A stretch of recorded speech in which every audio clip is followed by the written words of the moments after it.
معزز حضرات، السلام علیکم۔ پہلی بات، شاید اکثر لوگ میرے حضرات کو مخاطب کرنے پہ حیران ہوتے ہیں کہ میں اکثر سلام جو ہے صرف حضرات کو کرتا ہوں۔ اس سلسلے میں بھی جناب حضرت جون ایلیا نے ایک دفعہ مجھے کہیں نظامت کرتے ہوئے یہ بات کہی جب میں نے کہا کہ السلام علیکم خواتین اور حضرات، تو انہوں نے کہا کہ جو تم انگریزی سے ترجمہ کرتے ہو لیڈیز اینڈ جینٹل مین کا، اردو میں حضرات میں صنف کا فرق نہیں ہے۔ جب آپ کہتے ہیں حضرت محمد مصطفیٰ، وہیں آپ کہتے ہیں حضرت فاطمہ الزہرا، حضرت خدیجہ الکبریٰ، تو وہاں پہ آپ جینڈر کا ڈیفرنس نہ کریں، حضرات میں دونوں شامل ہیں۔ تو اس لیے میں بھی اب اس کی پیروی کرتے ہوئے حضرات کو السلام علیکم کہہ دیتا ہوں۔ میرا کلام کا آغاز عموماً سلیم کوثر کی ایک حمد سے ہوتا ہے۔ میرے خیال ہے کہ میں اگر اسی سے شروع کروں تو زیادہ اچھا رہے گا۔ وہی جو دکھ برے موسم کی ویرانی میں سینے پر دھنک لمحوں کی خوشبو سے مہکتا ہاتھ رکھتا ہے، دلوں کو جوڑتا ہے اور پھر ان میں محبت نام کی سوغات رکھتا ہے۔ سفر میں راستے گم ہوں، ردائے گم رہی کتنی ہی میلی ہو، غموں کی دھوپ پھیلی ہو، اسے کوئی کہیں جس وقت اور جس حال میں آواز دیتا ہے وہ سنتا ہے۔ بہت ہی مہرباں ہے، رحم کرتا ہے، وہی سچ ہے، ہمیں سچ بولنے کا حکم دیتا ہے، سو اس کو یاد کرتے ہیں، اسی کے نام سے آغاز کرتے ہیں۔ حضرات، آج جیسے کہ ماشاءاللہ بہت مبارکباد کے مستحق ہیں جناب عباس تابش صاحب اور ان کے تمام لوگ، ان کی ٹیم کے وہ لوگ جنہوں نے گوناگون مصروفیات میں سے اپنا وقت نکالا اور اس اتنی مصروف زندگی میں ان 3 دنوں کے لیے جشن جون ایلیا منعقد کیا، یہ یقیناً ایک بہت بڑا کارنامہ ہے۔ اور مختلف لوگ مختلف انداز میں اپنی رائے کا اظہار کرتے رہے اور اس سے ہم اختلاف کر سکتے ہیں یا اس پہ ہم بات کر سکتے ہیں، لیکن اچھی بات یہ کہ بات کی گئی بقول جون ایلیا کے کہ ایک ہی حادثہ تو ہے اور وہ یہ کہ آج تک بات نہیں کہی گئی، بات نہیں سنی گئی۔ تو آج کے ہمارے مہمان، میں زیادہ وقت لے گیا میرے خیال سے، ہیں ان کا تعارف تو کچھ اور ہے، لیکن ہمارے لیے ان کا تعارف یہی ہے: ادب، ثقافت، زندگی، رویے۔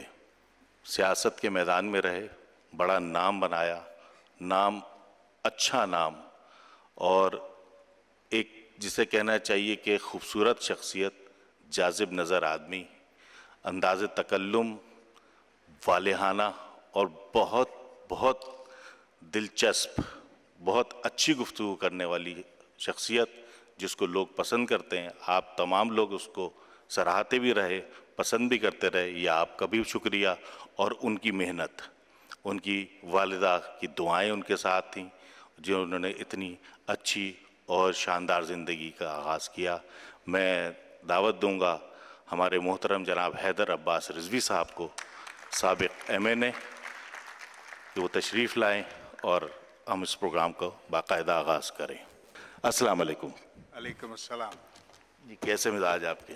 پروردگار کا بڑا کرم ہے۔ بہت خوشی ہوئی، بہت دیر کے بعد آپ کو دیکھا اور آپ کو سننے کی موقع ملا۔ بس میرا کچھ وطن سے باہر قیام تھا، کچھ 5 برس کے قریب مہجور وطن رہا، اس کے بعد موقع ملا تو حاضر خدمت۔ جی، بہت شکریہ آپ کی تشریف آوری کا، اور جون صاحب کے لیے اور عباس تابش سے محبت کا اظہار کرنے کے لیے آپ یہاں آئے، اور ہماری خوش قسمتی ہے کہ ہم آپ سے گفتگو کر رہے ہیں۔ میرے خیال سے ہم پروگرام کا باضابطہ، کیونکہ یہ ایک انفارمل سی گفتگو ہے، اس کو ہم نے کوئی بہت زیادہ فارمل تو نہیں رکھنا، لیکن ہم نے جون صاحب پہ ضرور گفتگو رکھنی ہے، اور ہمارا مین ٹاپک بھی جون صاحب اور معاشرہ ہے۔ میرا پہلا سوال آپ سے یہ کہ آپ کیا سمجھتے ہیں کہ ہم کس طرح سے ان کے پرتو اور ان سے کھلنے کی بات کرتے ہیں، جون صاحب ہم پہ کیسے کھلیں، یا کوئی بھی شاعر یا کوئی بھی ہمارے پر جو آشکار ہو اس کے کیا طریقہ ہو؟ بہت بہت شکریہ عباس. میں سب سے پہلے یہ چاہوں گا کہ جناب افتخار عارف ہمارے بڑے بھائی یہاں تشریف رکھتے ہیں، ان کی موجودگی میں جون بھائی پہ بات کرتے ہوئے یقیناً زبان میں لکنت آتی ہے، یقیناً، کیونکہ جتنا یہ جانتے ہیں ان کو شاید ہی کوئی ہم میں سے ایسا ہو جو ان کو جانتا ہو. ایک عمر، ایک طویل رفاقت افتخار بھائی کی جناب جون ایلیا کے ساتھ رہی ہے. پھر سب اس کے بعد میں شکر گزار ہوں عشق آباد کا کہ جنہوں نے شہر لاہور میں جو زندہ دلانے لاہور کا شہر ہے، وہ پنجاب کے جس نے اردو کو ایک پالنے کی طرح اپنے اندر سموئے رکھا اور پال پوس کر جوان کیا، میں اس پنجاب کا، اس لاہور کا بڑا شکر گزار ہوں کہ مجھے یہ موقع دیا کہ حضرت جون ایلیا کے اوپر بات کی جا سکے.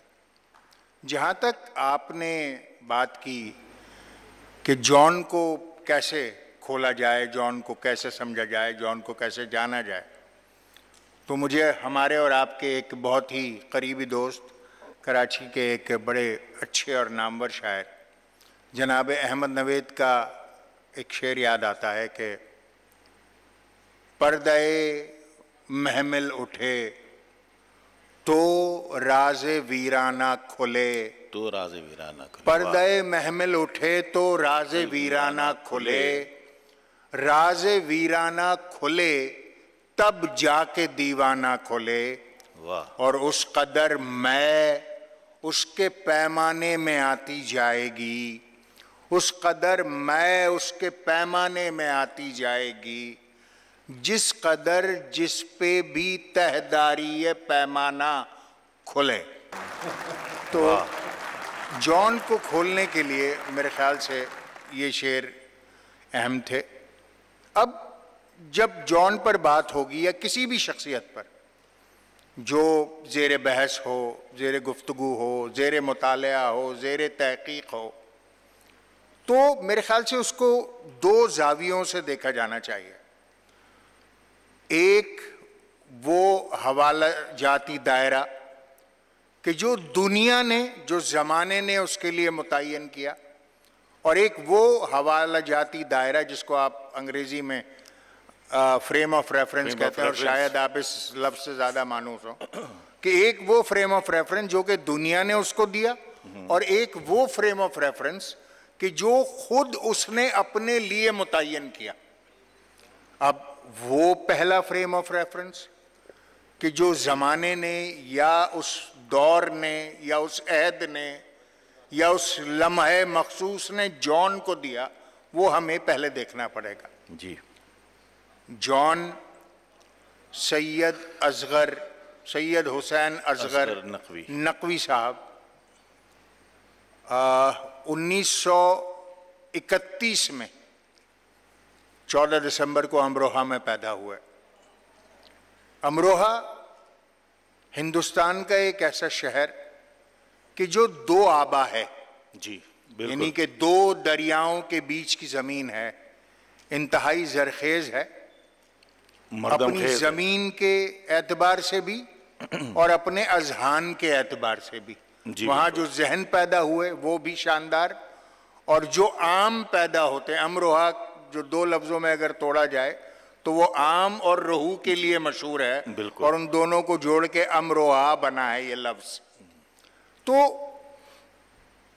جناب جون ایلیا کا وہ جس گھر میں پیدا ہوئے، ان کے والد اپنے وقت کے ایک جید عالم، جید محقق، جید پینٹر، مذہب پر دسترس رکھنے والے، اسٹرالوجی پہ دسترس رکھنے والے، علم فلکیات کو بہت اچھی طرح سمجھنے والے، یعنی ایک انتہائی پڑھے لکھے معتبر گھرانے میں ایک ایسے والد کے ہاں جون ایلیا نے جنم لیا.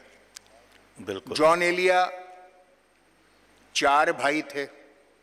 جناب رئیس امروی کون واقف نہیں ہے؟ جی، جناب سید محمد مہدی، سید محمد مہدی ان کا نام تھا، جان ایلیا کے سب سے بڑے بھائی جناب رئیس امروی. اب وہ اپنی ذات میں پوری کائنات جناب رئیس امروی، پھر اس کے بعد سید محمد تقی صاحب، جی وہ ایک بے پناہ عالم بالکل شخصیت، پھر محمد عباس جو ان کے بڑے بھائی، سنجلے بھائی یا یوں کہیے اردو میں کہ سنجلے بھائی ان کے، وہ اپنی جگہ ایک بہت بڑے کامریڈ، کمیونسٹ، مارکسسٹ، لیننسٹ، جی اشتراکیت پسند. اور اس کے بعد جان اپنے گھر میں سب سے چھوٹے تھے، بالکل ایسا ہی، اور اس لیے نہ صرف اپنے والد کی سایہ عاطفت میں وہ پلے، بلکہ اپنے بڑے بھائیوں سے بھی انہوں نے کم حقہ فیض حاصل کیا. اور رئیس امروی صاحب جیسے شخص کی اگر کوئی آغوش میں تربیت پائے، یا سید محمد تقی صاحب کی آغوش میں کوئی تربیت پائے، تو پھر یقیناً کم از کم اس کو جان ایلیا ہی ہونا تھا. بھئی کیا کہیں. اب یہ وہ ماحول، یہ وہ فریم آف ریفرنس ہے جان ایلیا کا کہ اس میں آپ کی قطع کلامی ہے. میں بس تھوڑی سی بات کہہ کے رکھ جاؤں کہ جو امروہہ کا جو آپ نے تذکرہ کیا کہ دو آبا، تو امروہہ میں ایک حکایت بڑی مشہور چلی آ رہی ہے کہ امروہہ شہر تخت ہے، گزران یہاں کی سخت ہے، اور جو چھوڑے وہ کم بخت ہے. تو اسی لیے شاید ہم تمام لوگوں نے امروہہ چھوڑا نہیں، امروہہ کو آج تک اپنے ساتھ رکھا. گو کہ ہم امروہہ سے آ گئے، لیکن امروہہ ہمارے اندر سے نہیں نکل سکا. تو امروہہ آج بھی ان کے اندر بھی اور ہمارے اندر بھی اسی طرح ہے، اسی طرح شاد و آباد ہے جیسا زمانہ قدیم میں تھا. جناب پھر جان کے خاندان میں صادقین صاحب جیسی شخصیت موجود ہے. جی پھر اور بھی بڑے علماء اور زعماء، شاہ ولایت تک یہ سلسلہ جاتا ہے، جو ایک بہت بڑے بزرگ، بہت بڑے محقق، بہت بڑے عالم مذہب کے اعتبار سے ہندوستان میں گزرے، اور ان کا مزار بھی امروہہ میں ہی موجود ہے. تو جان کا یہ ایک سلسلہ ہے پیڑھی در پیڑھی. اور میں نے ان کو جب میں پڑھ رہا تھا تو مجھے یہ جان کر حیرت ہوئی کہ ان کی 5 پشتوں سے شاعری ان کی نسل در نسل چلی آ رہی تھی. جی یعنی جان 5ویں پشت ہے مسلسل، جو کہ کمال شاعری کر رہے تھے. اب ایسے خاندان میں پیدا ہونے والے کے اوپر یقیناً بہت دباؤ ہوتا ہوگا کہ جب یعنی جس لنکا میں چھوٹے سے چھوٹا بھی 52 گز کا ہو، تو وہاں اگر کوئی ایسا شخص جو علم حاصل کرنے کے لیے تگ و دو نہ کرے، جدوجہد نہ کرے. اور شاید اسی لیے جان 8 برس کی عمر میں شعر کہنے لگے. جی اور اچھا، اس میں ایک تھوڑا سا آپ کی قطع کلامی معذرت، اس میں معاشرتی، چونکہ ہمارا ٹاپک معاشرہ ہے، تو معاشرتی طور پہ آپ اسی سے متصل کرتے ہوئے یہ بھی بیان کر رہے ہیں کہ جان کا جو معاشرہ ہے، جو جان اس زمانے میں تھے اور جیسا معاشرہ جان چاہتے تھے، اس کے بارے میں بھی اس کو ذرا سا ایلیبریٹ. میں بالکل احاطہ کروں گا اس کا بھی، مجھے وہاں تک پہنچ لینے دیجیے. تو محض تمہید تھی بات کی. تو جان 8 برس کی عمر میں شعر کہنے لگے، اور پہلا شعر ان کا شاید آپ تمام لوگوں کو ہی زبانی یاد ہوگا کہ چاہ میں اس کی تماچے کھائے ہیں، چاہ میں اس کی تماچے کھائے ہیں، دیکھ لو سرخی میرے رخسار کی. یہ جان کا پہلا شعر ہے. اور 8 برس کی عمر میں ہی انہوں نے پہلا عشق کیا ہے. اور جن خاتون سے ان کو پہلا عشق ہوا ہے وہ 6 برس کی تھیں. تو اس پر بڑا جو مزیدار ایک جملہ کسی کا پڑھا میں نے کہ انہوں نے جان صاحب سے پوچھا کہ بھئی 8 برس کی عمر میں عشق کر لیا آپ نے، یہ تو سن بلوغت بھی نہیں ہے.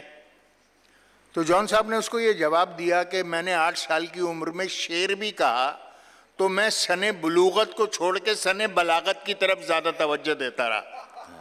تو یہ جان کا ترم تھا. اس میں ان کے تھوڑا سا آپ ایک وہ یہ جان ایلیا صاحب نے اپنے جو دیباچہ لکھا تو ہمیں یہ اعزاز حاصل ہوا اس وقت کہ وہ چونکہ ان کے ہاتھ میں تھوڑا راشا تھا تو وہ لکھنے میں ان کو تھوڑا سا مزہ ہوتا تو کہتے تھے کہ میں بولتا جا رہا ہوں تم لکھتے جاؤ. تو انہوں نے جو بات کی انہوں نے اس کو اس طرح سے لکھا ہو, کہتے ہیں تمہارا املا بہت اچھا ہے تو تم لکھو.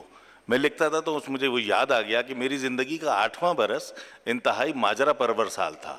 ایک تو یہ کہ میں قتالہ لڑکی کے عشق میں گرفتار ہوا, اور دوسرے میں نے زندگی کا پہلا شعر کہا کہ چاہا میں اس کی تماچے کھائے ہیں, دیکھ لو سرخی میرے رخسار کی. میرے اظہار محبت کا طریقہ یہ ہوتا تھا کہ جب وہ لڑکی سامنے سے آ رہی ہوتی تو میں پیٹھ موڑ کے کھڑا ہو جاتا.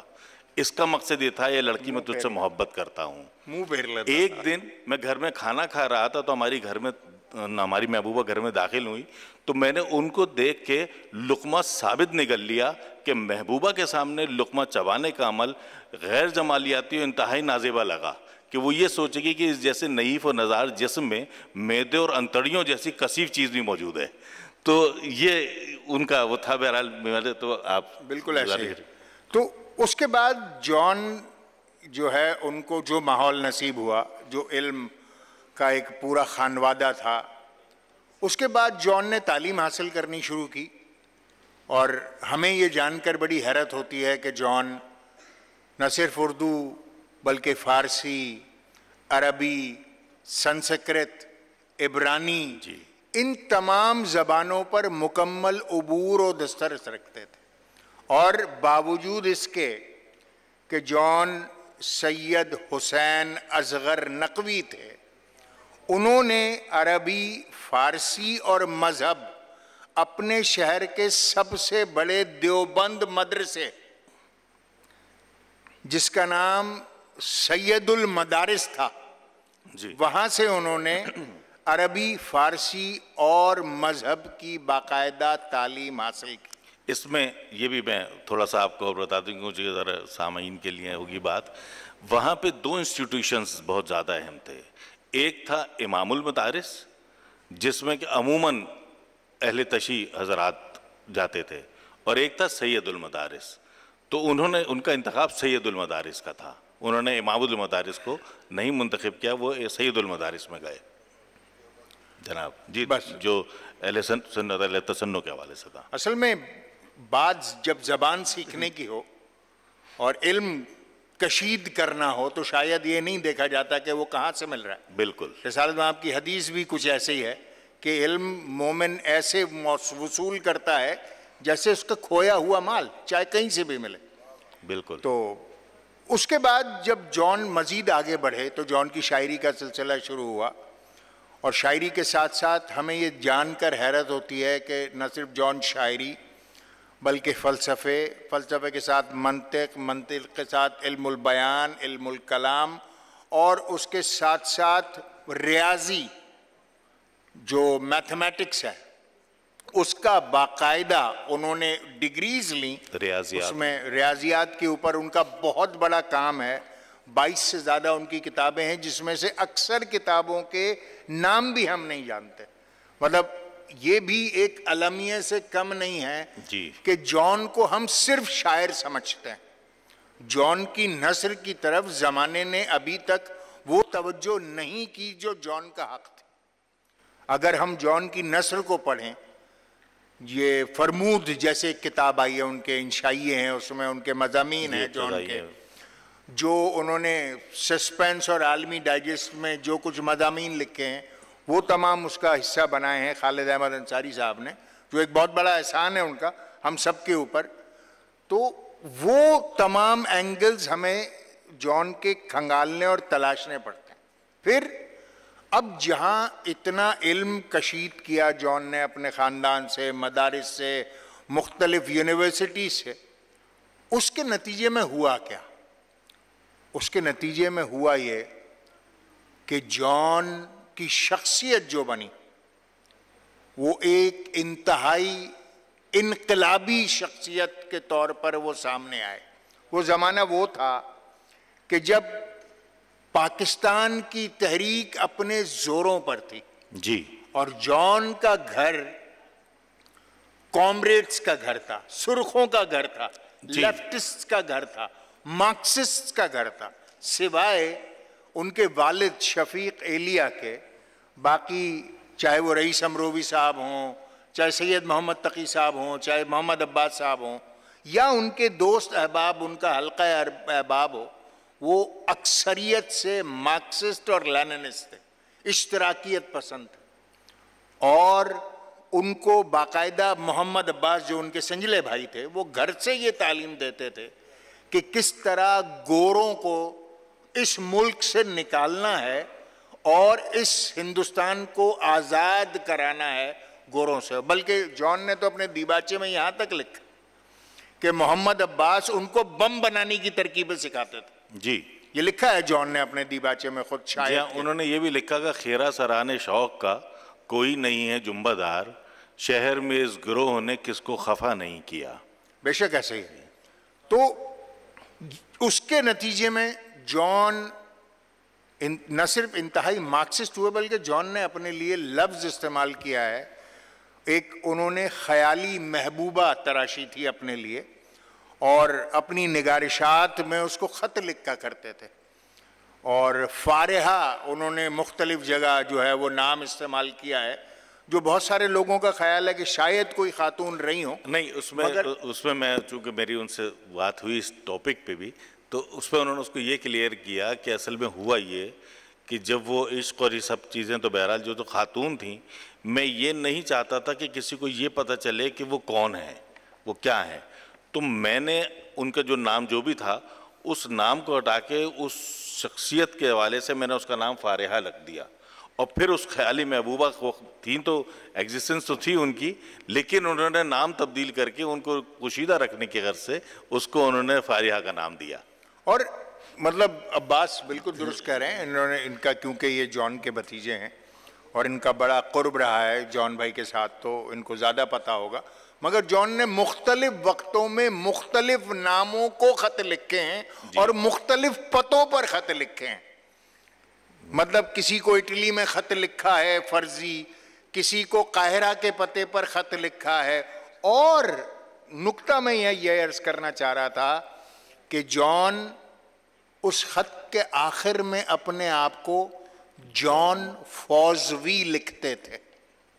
اب فوزوی کا جو انگریزی ترجمہ ہے وہ ہے انارکسٹ، انارکی پھیلانے والا. تو جو مائنڈ سیٹ بنا جان کا اتنے لیفٹ اورینٹڈ ماحول میں، وہ ایک انقلابی کا بنا. جان کا خواب یہ تھا کہ معاشرے میں انقلاب برپا ہونا چاہیے، لیفٹ کا انقلاب برپا ہونا چاہیے، اور اشتراکیت کو پورے معاشرے میں ہونا چاہیے. جان لکھتے لکھتے یہاں تک آئے ہیں اپنے دیباچے میں کہ کیا اگر حضرت عیسیٰ آج کے معاشرے میں ہوتے تو کیا وہ اشتراکیت کو پسند نہیں کرتے؟ یا خود رسالت محمد صلی اللہ علیہ وسلم یا ان کے صحابہ کرام، یہ جان نے لکھا ہے کہ کیا وہ جو ہے اشتراکیت کو پسند نہیں کرتا. اب یہ جان کا اپنا مفروضہ ہے، مگر انہوں نے لکھا ہے، اور یہ ان کی ذہنی اختراع ہے، اور یہ ان کا تھاٹ پروسیس ہے جان کا. اچھا، اس میں یہ تو وہ جو خطوط ہے جو انہوں نے آپ کو لکھے، ایک وہ خطوط بھی تھے جو ان کو لکھے گئے. اس کے لیے انہوں نے لکھا، یہ تیرے خط، تیری خوشبو، یہ تیرے خواب و خیال. یہ تیرے خط، تیری خوشبو، یہ تیرے خواب و خیال، متاع جاں ہیں میرے لوح اور قلم کی طرح. گزشتہ سال انہیں میں نے گن کے رکھا تھا کسی غریب کی جوڑی ہوئی رقم کی طرح. تو جی، یہ اب میں وہ آپ کو وہ فریم آف ریفرنس بتاتا جا رہا ہوں جی، کہ جو دنیا نے ان کے لیے بنا کر ان کے سامنے رکھا، اور جان نے اس سے کیا کشید کیا. اور جان خود اپنے آپ کو یہ لکھتے ہیں کہ وہ ایک نفی پسند اور نفی پرست شخص تھے. ساتھ میں ان کو بہت سارے ان کے قریبی دوستوں نے، میری اتنی قربت نہیں رہی، میں نے صرف ان کو کتابوں سے پڑھا یا ان کے دوستوں سے سنا. یعنی جان کے حوالے سے اگر افتخار بھائی کی یا عباس نقوی کی حیثیت صحابہ کی ہے تو میری تو تابعین جیسی ہے کہ میں نے ان سے سنا ہے. نہیں، افتخار بھائی کی تو مجھ سے کہیں بڑی اور کہیں معتبر شخصیت بھی ہے، اور ظاہر ہے ان کا قرب اور ان کی محبت بہت زیادہ تھی جان صاحب کی. جان صاحب کی ان سے بہت زیادہ محبت تھی، اور ان کی ان سے تو اصحاب کبار ہیں پھر یہ. جی بالکل. تو اس میں میں یہ عرض کرنا چاہ رہا تھا کہ جناب جان نے اپنے آپ کو انتہائی نفی پرست لکھا، اور جہاں پر نفی پرستی کی بات آتی ہے وہاں پر میں نے جس قدر بھی، میں بہت کم علم آدمی ہوں، مگر جس قدر بھی مجھے جان کو پڑھنے کا اتفاق ہوا، مجھے ایسا لگا کہ زمانے نے ان کو ملحد قرار دیا ہے جی اور ایتھیسٹ بتایا ہے جان کو۔ شاید میں اس دعوے سے، چھوٹا منہ اور بڑی بات ہے، مگر شاید میں ایک کثیر تعداد میں جو ان کے رفقا ہیں جان کے، جن کا خیال یہ تھا کہ جان ایتھیسٹ ہے، میرے خیال سے جان ایتھیسٹ نہیں تھے، جان قطعی ملحد نہیں تھے، بلکہ ان کے لیے جو لفظ موزوں ترین ہے وہ میں نے ڈھونڈ کے رکھا تھا، میں آپ کی خدمت میں عرض کرتا ہوں کہ ان کے لیے جو موزوں ترین لفظ ہے وہ ہے ایگنوسٹک۔ اب ہمیں یہاں پر اس فرق کو سمجھنا پڑے گا جان کو سمجھنے کے لیے کہ ایگنوسٹک اور ایتھیسٹ کا فرق کیا ہے۔ ملحد وہ ہے، میری کم علمی میں، جو کہ خدا کا منکر ہے، جو خدا کا سرے سے ہی انکاری ہے، جبکہ دوسری طرف ایک ایسا شخص ہے جو اس بات پر دلالت کرتا ہے یا یقین رکھتا ہے کہ خدا کو سمجھنے کے لیے جن دلائل کی ضرورت ہے یا جس علم کی ضرورت ہے وہ شاید آج یا آنے والے وقتوں میں بھی موجود نہ ہو۔ تو یہ بنیادی طور پر جان، کیونکہ انہوں نے بہت بڑا سبجیکٹ رہا رئیس امروی کا ما بعد الطبیعت، جی بہت اتھارٹی تھے رئیس امروی ما بعد الطبیعت پر، مگر جان نے اس میدان سے اعتراض کیا ہے، اور ما بعد الطبیعت پر انہوں نے کبھی کوئی بہت طویل اور بہت مدلل اور بہت بڑی گفتگو جان نے نہیں کی ہے، اور خدا کے خیال سے، خدا کے تصور سے، خدا کی گفتگو میں جان نے ہمیشہ بڑی احتیاط برتی اور اپنے آپ کو ایگناسٹک کی حد تک تو وہ لے کر آئے، مگر کبھی جان نے اپنے آپ کو ایتھیسٹ نہیں بننے دیا۔ ہم نے خدا کا رد لکھا، نفی بنفی لا بلا، ہم سے خدا گزید گاں، تجھ پر گراں گزر گئے، یہ جان کا شعر ہے۔ اب ہم نے خدا کا رد لکھا، اب رد آپ کس کا لکھیں گے؟ جو ہوگا۔ جب آپ یہ کہتے ہیں عمل کا رد کہ میں عباس نقوی کو رد کرتا ہوں، تو اس جملے میں ہی یہ ثابت ہے کہ پہلے تو میں یہ تسلیم کر رہا ہوں کہ یہ ہیں۔ دیکھیے میں آپ کو ایک اور اس کی دلیل دے دیتا ہوں میرے بھائی۔ احمد نوید کا ایک شعر میں آپ کی خدمت میں عرض کرتا ہوں۔ سب نے رد کر دیا تو پھر میں نے اپنے ہونے کا اعتبار کیا۔ اور اگلا، اگر آپ اس شعر کی صنعت میں آپ اگلے جز پہ جائیں، نفی بنفی لا بلا، اب اگر آپ اس نفی بنفی لا بلا کو کھولیں گے تو آپ کو یہ جان کر حیرت ہوگی کہ جب آپ اللہ تعالی میں یا خدا میں صفات کی نفی کرتے ہیں، صفات کی نفی کرتے ہیں، تو پروردگار اپنی نفی سے پہچانا گیا ہے۔ لا پہلے ہے، الہ بعد میں ہے۔ لا الہ الا اللہ، لا الہ نہیں ہے کوئی۔ اللہ علم خدا کی تخلیق ہے، مگر وہ عالم اس لیے ہے، علم بالذات اس لیے ہے کہ کوئی بھی چیز ایسی نہیں ہے جس سے وہ واقف نہ ہو۔ تو اصل میں یہ جملہ بنتا ہے کہ کچھ بھی ایسا نہیں ہے جس سے وہ واقف نہیں ہے، اس لیے وہ عالم ہے۔ تو خدا اپنی نفی سے پہچانا جانتا ہے. اور یہی وہ باریک نقطہ ہے جس پر میں نے اپنی یہ دلیل قائم کرنے کی ایک چھوٹی سی کوشش کی کہ خدا کے لیے یہ احتیاط جان کو سمجھنے میں برتی ہے کہ جان ایگناسٹک تو ہو سکتے ہیں, نہلسٹ تو ہو سکتے ہیں, مگر وہ ایتھیسٹ کہیں سے بھی نہیں ہے, کسی طرح بھی نہیں ہے. اور انہوں نے جہاں جہاں خدا کو لکھا ہے بڑی احتیاط سے لکھا ہے, اور ایک سامنے کا شعر میں نے آپ کی خدمت میں پیش کیا ہے. تو یہ وہ جان کا تصور ہے. اب باقی جان کی شاعری اگر آپ سامنے رکھتے ہیں تو مجھے یہ کہہ لینے دیجئے, شاید افتخار بھائی بھی مجھے اس کی اجازت مرحمت فرمائیں, کہ یہ خطہ اور ارض لاہور یہ گہوارہ رہا انجمن ترقی پسند مصنفین کا. بڑے بڑے لیفٹ کے لوگ, فیض احمد فیض جیسے لوگ, سجاد ظہیر جیسے لوگ. قبل اس کے کہ آپ اس کی طرف بڑھ جائیں, میں خدا کے اوپر جو چاہے جان کے اور دو شعر ہیں, خدا نہیں ہے تو کیا حق کو چھوڑ دیں اے شیخ, خدا نہیں ہے تو کیا حق کو چھوڑ دیں اے شیخ, غضب خدا کا ہم اپنے امام کے نہ رہیں. تو وہ کہہ رہی ہے, اس میں بھی کہہ رہے ہیں کہ غضب خدا کا. تو اس طرح سے اور بہت سارے شعر ہیں جو خدا کے متعلق انہوں نے لکھے ہوئے ہیں. اس پر بہت آرگیومنٹ ہو سکتی ہے, اور میرے خیال سے اس وقت نہ دامن وقت میں گنجائش ہوگی نہ سامعین کسی ایک نقطے پر جمے رہنا چاہتے ہوں گے, تو میں بات کو آگے بڑھانے کی کوشش کرتا ہوں. تو اس میں کہ اس صورتحال میں اب ہمیں جان کو اس اینگل سے بھی دیکھنا تھا کہ آگے اب جان کی جو شاعری ہے, جو اس کا جو انہوں نے اپنے لیے فریم کیا, اس میں جان ایک انتہائی تشکیک پسند, بلا کے منہ پھٹ, بلا کے منہ پھٹ, ایک ان کا یہ وصف ہے ان کی شاعری کے جو عام طور پر شعراء میں نہیں ہوتا.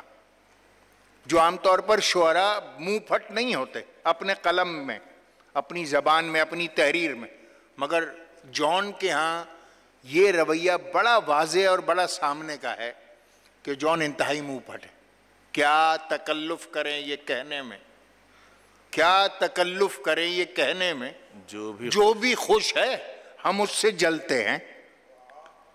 اب یہ جو رویہ ہے اور یہ جو بلند آہنگی ہے اور یہ جو فکر ہے, یہ شاید جان کے علاوہ ہمیں کہیں دیکھنے, پڑھنے اور سننے کو نہ ملے.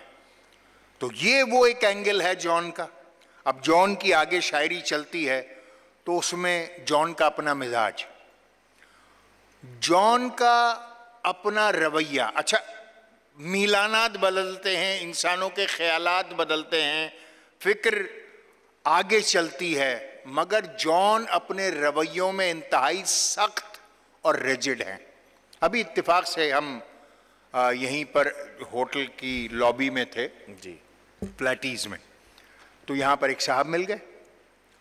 انہوں نے ہم دونوں کو مخاطب کر کے کہا کہ آپ کے خیال میں جان کو طلاق کیوں ہوئی, جان کی شادی کامیاب کیوں نہیں ہو سکی؟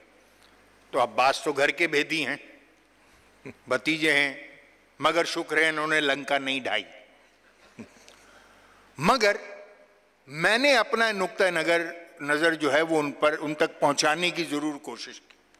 اس پہ مجھے ایک شعر یاد آ گیا, قطع کلامی ہو رہی ہے بار بار, آپ کی گفتگو اتنی اچھی ہے کہ مبارک ہو تمہیں دوستوں تکمیل بربادی, مبارک ہو تمہیں دوستوں تکمیل بربادی, تمہاری کوششوں سے ہو گئی آخر میری شادی. تو جان کا یہ جو زندگی کا ایک تجربہ رہا شادی کا, پھر ماشاءاللہ محترمہ زائدہ حنا سے ان کے 3 بچے بھی اور 2 بیٹیاں 1 بیٹا, 20 برس کے قریب ان کی یہ شادی رہی. جی 21 برس, تقریباً 21 برس. 71 میں یہ شادی ہوئی شاید, اور 91 تک آئی, بلکہ پھر وہ سیپریشن کا پروسیس اور یہ اور وہ ملا لیں تو 21 برس جی 2-3 آپ اس کو کام کریں گے. تو میرا اپنا اور خام خیال یہ ہے, ناقص خیال یہ ہے کہ جان اپنے رویوں میں انتہائی نفی پرست ہے,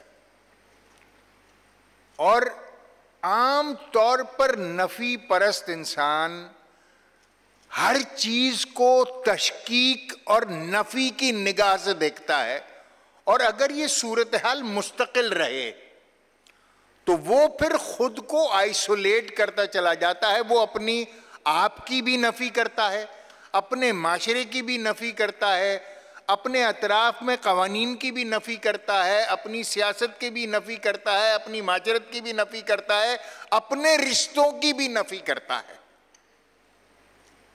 اور مجھے ایسا لگتا ہے کہ جان کی زندگی کا ایک گمگشتہ پہلو اس نفی جو اس سے ہے، اس پسندیت سے جڑا رہنا ہے. اور یہی وجہ ہے کہ جان زندگی کے آخری 20 سالوں میں شاید آپ کو قدرے تنہا نظر آئے ہیں. اور ایک بات میں یہاں پر آپ کے اور گوش گزار کر دوں کہ میں وہ بدنصیب ہوں کہ جس نے جان صاحب کو مرے ہوئے سب سے پہلے دیکھا، اور یہ محض سوء اتفاق تھا. ضیاء الدین ہسپتال ہے کراچی میں، نارتھ ناظم آباد میں.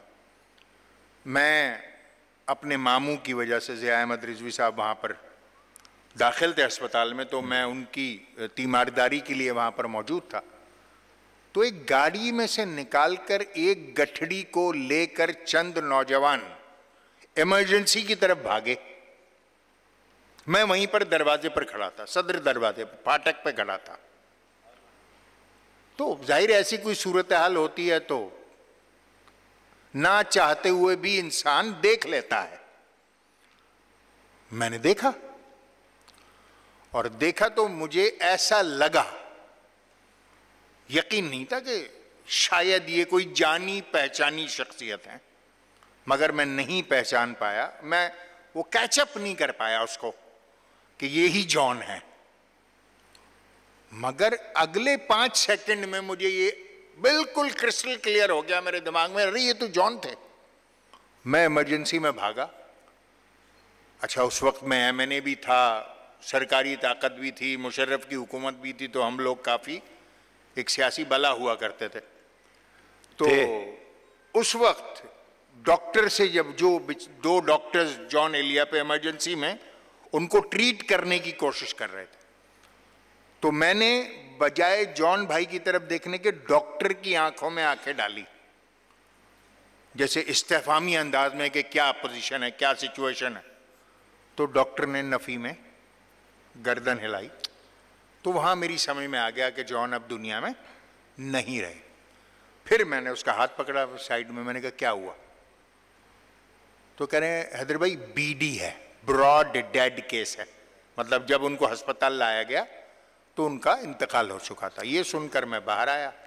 اس زمانے میں جیو ٹی وی کے جو اس وقت چیف رپورٹر تھے کراچی کے، جو اب بول ٹی وی میں ایم ڈی ہیں، فیصل عزیز، میں نے ان کو کال کیا اور میں نے کہا کہ بھائی ایک انتہائی دلدوز اور اندوہناک خبر ہے میرے پاس، اور آپ چاہیں تو اس کو چلا لیجئے کہ ابھی جان ایلیا کو ضیاء الدین ہسپتال میں مردہ قرار دے دیا گیا، اور میں اس کا شرمدید گواہ ہوں. اور میں آپ کو تو یہ خبر میرے ذریعے سے بریک ہوئی. اس سے پہلے جان بھائی کی صورتحال کو، کیونکہ ظاہر ہے وہ ایک قداور شخصیت تھے، ان کو بتدریج ڈیٹیریوریٹ ہوتے ہوئے بھی پورا کراچی دیکھ رہا تھا. جو اس میں کہوں گا کہ انہوں نے کہا تھا کہ میرا سانس اکھڑتے ہی سب بین کریں گے روئیں گے.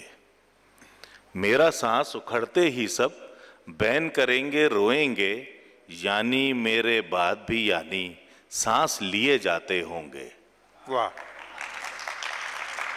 تو اب اگر جان کے افکار کو اور اس دور کو اگر ہم کوئی اس کا موازنہ کرنا چاہیں تو شاید جان کے افکار جو شعری شکل میں ہیں ہمارے پاس، وہ تو ابد آباد تک قائم رہیں گے اور جان پہچانے جاتے رہیں گے.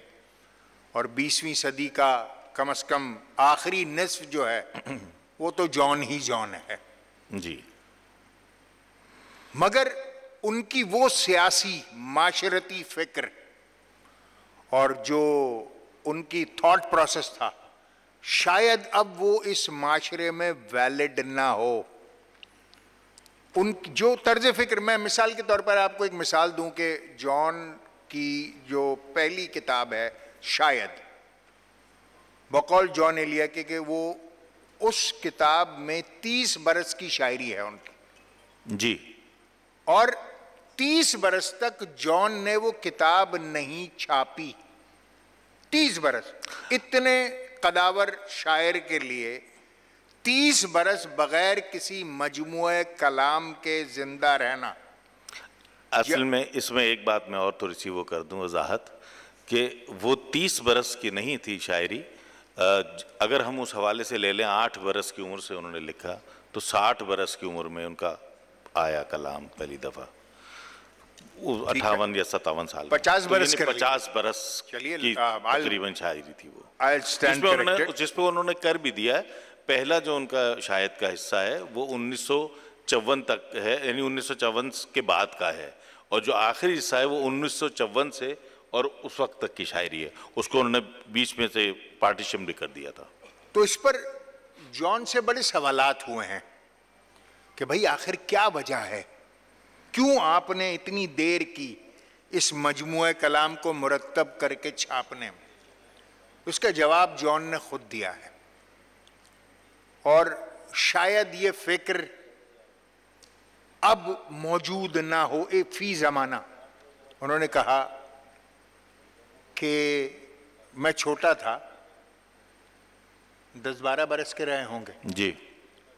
ایک بار ان کے والد سید شفیق حسن ایلیا نے ان کو کمرے میں بلایا. جان کہتے ہیں کہ میں چلا گیا، 10-12 برس کے ہوں گے جان. والد نے ان کو بٹھایا اور والد نے کہا کہ جان ایک وعدہ کرو. انہوں نے کہا فرمائیے، حکم کیجیے. تو انہوں نے کہا کہ میری تمام کلام اور میری تمام کتابیں تم چھپواؤ گے. جان نے وعدہ کر لیا.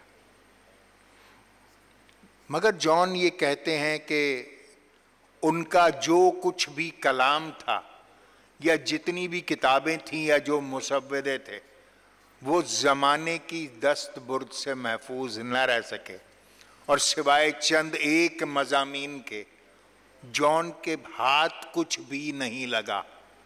تو جان خود یہ کہتے ہیں کہ یہ ایک ایسا احساس جرم تھا کہ جو میرا ضمیر مجھے اس بات کی اجازت نہیں دیتا تھا کہ میں اپنے والد بزرگوار کی جو وصیت تھی ان کے لیے اور جو انہوں نے وعدہ کیا تھا اپنے والد سے، میں اس پر قائم نہیں رہ سکا. ریزن کچھ بھی رہا ہو، وجوہات کچھ بھی رہی ہوں.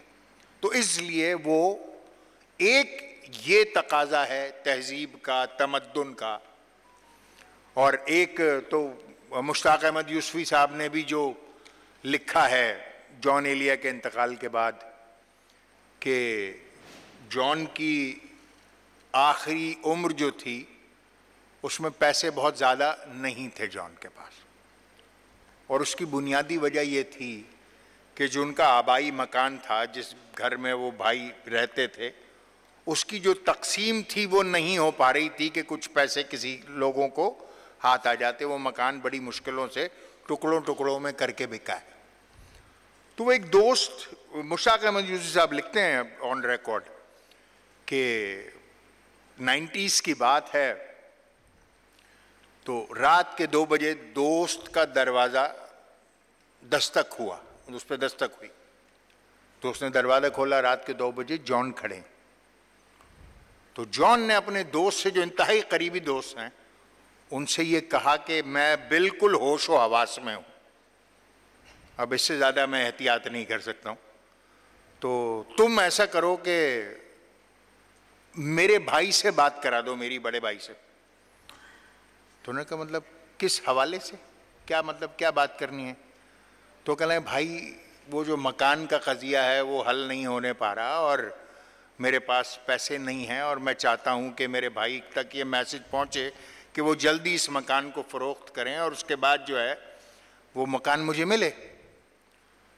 تو انہوں نے کہا کہ یہ کیسے ہوگا؟ تو کہنا میں بھائی سے بات کروں گا. تو انہوں نے کہا تم مجھے نمبر ملا کے دے دو. تو دوست نے وہ نمبر ملا کے دیا. انہوں نے کہا میں آج بھائی سے رینجرز بن کے بات کروں گا. تو میں رینجرز کے آفس سے بول رہا ہوں. اس زمانے میں کراچی میں بڑا دورہ تھا. جی آپ کو تو پتہ ہے. جی ہاں سب کو پتہ ہے. تو اور اس زمانے میں مطلب کافی اختیارات تھے رینجرز کے پاس اور قانون نافذ کرنے کے حوالے سے. جان نے رینجرز کا کوئی افسر بن کر اپنے بھائی سے بات کرنے کی کوشش کی. اب وہ نمبر گھبراہٹ میں نہیں مل رہا. اور یہ مشتاق احمد یوسفی آپ لکھ رہے ہیں میں کتاب میں یہ مضمون میرے پاس موجود ہے. جی رینجرز کا ایک افسر بن کے جان اپنے بڑے بھائی سے بات کرنے کی کوشش کر رہے ہیں اور گھبراہٹ میں ان سے فون مل نہیں رہا.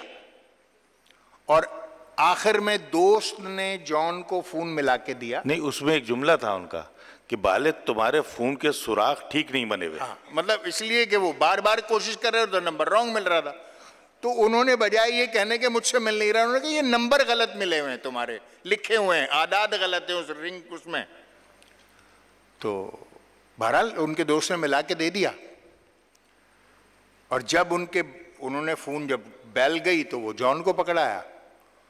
اور جان نے گھبراہٹ میں اپنے بھائی سے کہا بھیا میں رینجرز بول رہا ہوں. تو یہ جو خون کی شرافت ہے. جی اس میں بھی ایک بجائے اس کے ایک وضاحت اور کر دوں کہ جو یوسفی صاحب نے اپنی کتاب میں ضرور لکھا ہے. یہ واقعہ ہمارے آج کے بڑے مشہور اور معروف مزاح نگار جناب انور مقصود صاحب کے ساتھ ہوا تھا. یہ ان کے گھر گئے تھے اور ان کے گھر جا کے انہوں نے رات کے 2 بجے یہ سب ہوا تھا. لکھا اس کو یوسفی صاحب نے. تو انور مقصود نے یوسفی صاحب کو سنایا تھا. یوسفی صاحب نے شاید باوجود ان کا نام نہیں لکھا لیکن ہوا یہ انور بھائی کے ساتھ ہی تھا. ایک یہ خون کی شرافت, ایک وہ تہذیب, پھر اس کے بعد ان کا وہ مارکسسٹ رویہ جو وہ اشتراکیت پسند ہے. آج کے دور میں اشتراکیت کہاں کھڑی ہے یہ ہم اور آپ سب بہت اچھی طرح جانتے ہیں. شاید آج کے معاشرے میں اشتراکیت کی گنجائش نہیں ہے. اور وہ ایک پوری تحریک جو انجمن ترقی پسند مصنفین کے حوالے سے چلی.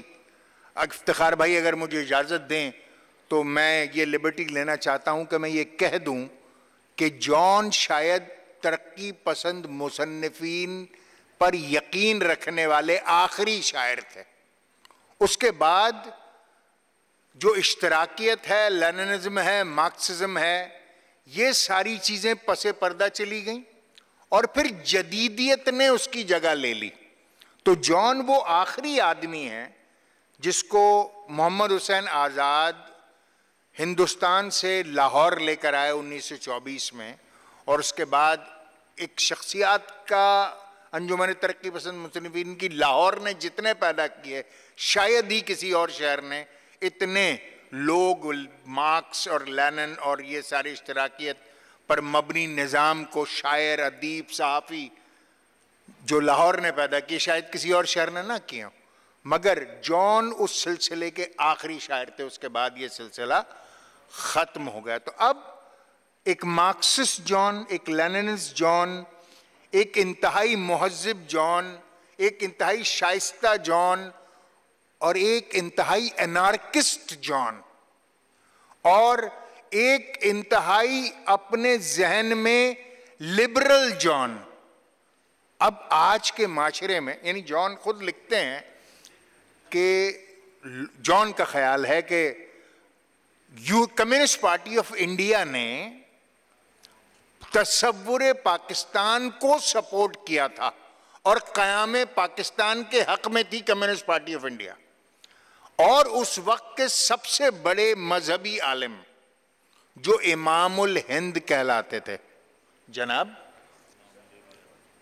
امام الہند حسین احمد مدنی صاحب اور یہ ابوالکلام آزاد. ابوالکلام آزاد جی. مسلمانوں نے ان لوگوں کو جو امام الہند تھے ان کو رد کر دیا کیونکہ یہ نظریہ پاکستان کے خلاف تھے, اور کمیونسٹ پارٹی آف انڈیا قیام پاکستان کو سپورٹ کر رہی ہے. تو جان کا گھرانہ جو سارا کمیونسٹ گھرانہ ہے، ان کے بھائی سید محمد تقی اور محمد عباس جو انتہائی مارکسسٹ تھے، جو بم بنانے کی ترکیبیں سکھاتے تھے جان کو، وہ سارے مسلم لیگ میں شامل ہو گئے اور مسلم لیگ کے پلیٹ فارم سے وہ پاکستان بنانے کی جدوجہد کا حصہ بن گئے۔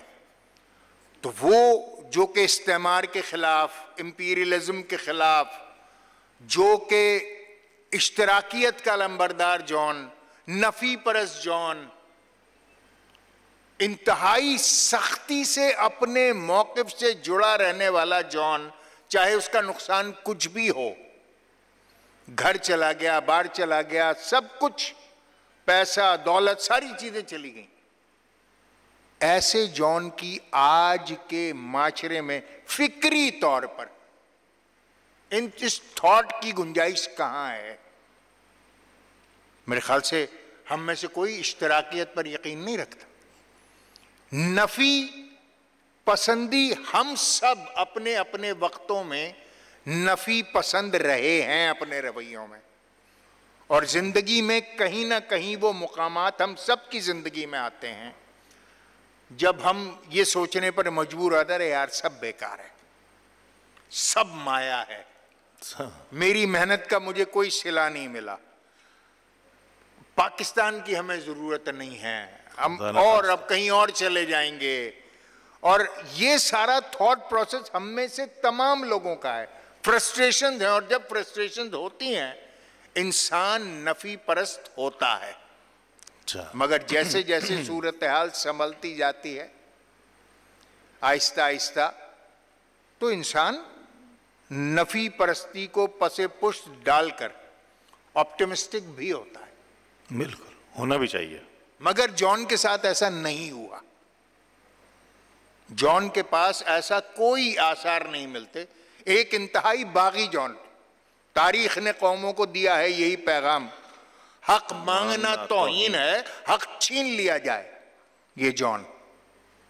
اب مجھے بتائیے کہ اس صورتحال میں، اس صدی میں، اس لمحے موجود میں ایک نارسسسٹ، ایک نیلسٹ، ایک انارکسٹ، ایک سوشلسٹ، مارکسسٹ جان آج کے معاشرے میں، اس کی کیا گنجائش بنتی ہے؟ بہت اچھا۔ مگر جو کچھ اپنی شاعری کے ذریعے جان نے اس دنیا کو دیا، یہ وہ ساری چیزیں جو میں نے آپ کو گنائیں، یہ وہ فریم آف ریفرنسز ہیں جو دنیا نے جان کو دیے۔ ان کی شاعری، وہ ڈرامہ نگار تھے، وہ ڈرامہ ڈائریکٹر تھے، وہ ایکٹر تھے، وہ ریاضیات کے ماہر تھے، وہ زبانوں کے ماہر تھے، یہ جو سارے علوم انہوں نے چھوڑے ہیں ہمارے لیے، یہ ان کا وہ فریم آف ریفرنس ہے جو دنیا نے جو انہوں نے دنیا کو دیا ہے۔ اور مجھے نہیں لگتا آج بھی اگر گوگل کیا جائے تو آج بھی اردو زبان کا سب سے زیادہ گوگل ہونے والا شاعر جان ایلیا ہے۔ بے شک، بالکل، بہت اچھے۔ سب سے زیادہ گوگل۔ آپ کی گفتگو اور ہماری گفتگو تو یہ محیط ہے کئی برسوں پہ، تو ایک گھنٹے میں ظاہر ہے اس کا احاطہ کرنا اور ان کو جان پہ بات کرنا یہ ذرا ممکن نہیں ہے، لیکن ظاہر ہے وقت قلیل ہے اور بہت ساری چیزیں اور بھی سیشنز ہونے ہیں۔ تو بس آخر میں آپ سے یہ کہوں گا کہ اب یہ مجھے بتا دیں کہ یہ جان اور معاشرے کے حوالے سے بڑی سیر حاصل گفتگو ہو گئی، وہ آپ کیا سمجھتے ہیں کہ وہ کلام یا وہ انداز، وہ بیان جو کہ اس معاشرے کے حوالے سے جان نے لکھا ہو؟ دیکھیے، میں اپنی سب سے زیادہ پسندیدہ غزل جان کی، اس کے چند اشعار آپ کی خدمت میں پیش کر دیتا ہوں۔ زبانی مجھے سارا یاد نہیں ہے، مگر اگر مجھے اجازت ملے تو میں اس کو پڑھ دوں۔ بالکل۔ جو مجھے سب سے زیادہ پسند ہے، اور مجھے ایسا لگتا ہے کہ وہ آج کا نوحہ اور آج کا مرثیہ بھی ہے، جی، حسب حال، آج کے نوجوان کی فکر اور پریشانی، آج کی تگ و دو اور آج کی جو بھاگ دوڑ ہے، شاید وہ اس غزل میں پنہاں ہے۔ جون فرماتے ہیں، ہے بکھرنے کو یہ محفل رنگ و بو، تم کہاں جاؤ گے ہم کہاں جائیں گے۔ ہے بکھرنے کو یہ محفل رنگ و بو، تم کہاں جاؤ گے ہم کہاں جائیں گے۔ ہر طرف ہو رہی ہے یہی گفتگو، تم کہاں جاؤ گے ہم کہاں جائیں گے۔ ہر متاع نفس نظر آہنگ کی، ہم کو یاراں ہوس تھی بہت رنگ کی۔ ہر متاع نفس نظر آہنگ کی، ہم کو یاراں ہوس تھی بہت رنگ کی۔ گل زمیں سے ابلنے کو ہے اب لہو، تم کہاں جاؤ گے ہم کہاں جائیں گے۔ اول شب کا مہتاب جا بھی چکا، صحن میخانہ سے اب افق میں کہیں۔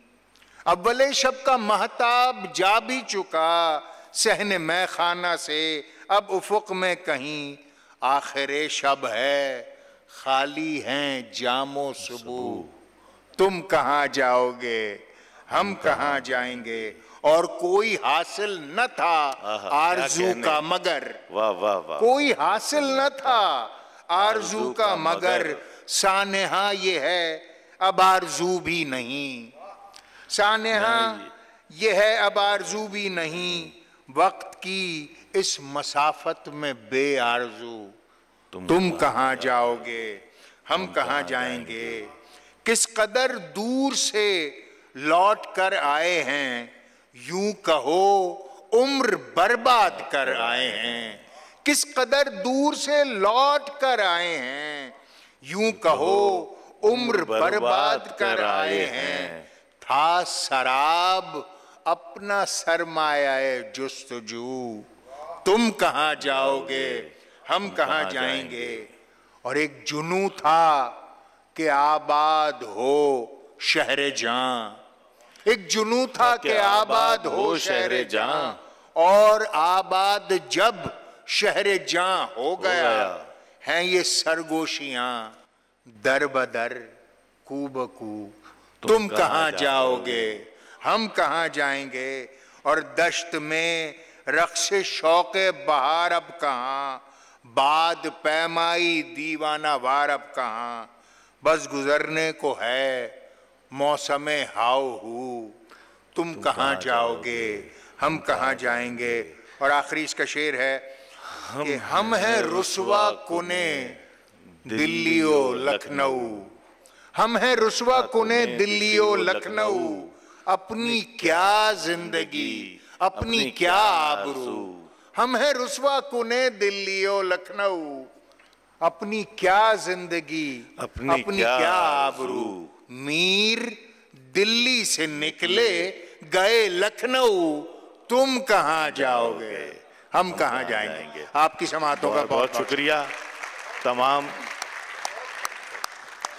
محبان جون کو سلام، اور اس شعر کے ساتھ کہ ٹھیک ہے خود کو ہم بدلتے ہیں، ٹھیک ہے خود کو ہم بدلتے ہیں، شکریہ مشورت کا چلتے ہیں۔ بہت شکریہ۔